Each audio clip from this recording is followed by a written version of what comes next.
Le temps va, tout s'en va, chante Léo Ferré. Vous voyez, je suis vraiment très marqué par Léo Ferré. Je suis désolé. Tout s'en va peut-être, mais aux grandes marées, les vagues offrent parfois à la grève l'écume des souvenirs. Ceux qui reviennent des fonds les plus intimes, ceux qui s'abandonnent sur le sable quand la mer s'est retirée. Lorsque je me penche sur cette écume pour la recueillir, ce sont des images liées à l'école qui, les premières, me reviennent. Étonnamment, il y en est une qui s'impose quand une marée un peu plus nostalgique monte à la gorge. Le chemin de l'école primaire des garçons que j'emprunte chaque jour.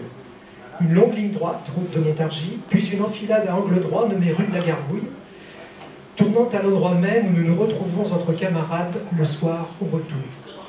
C'est pour y voir surgir, parmi les flocons de copeaux, dans les senteurs de bois et de résine, des mains expertes du dernier sabotier du village, le miracle quotidien. Un objet fini, personnalisé, pourtant né d'une masse absolument infâme. Entre l'artisan et l'artiste, la frontière est parfois infime. C'est à cette époque que je l'ai appris. Une constante, cet arrêt dans les shops où nous devions respecter le silence. Mais il y avait aussi les jours d'hiver, quand une tempête provoquait la coupure de l'électricité.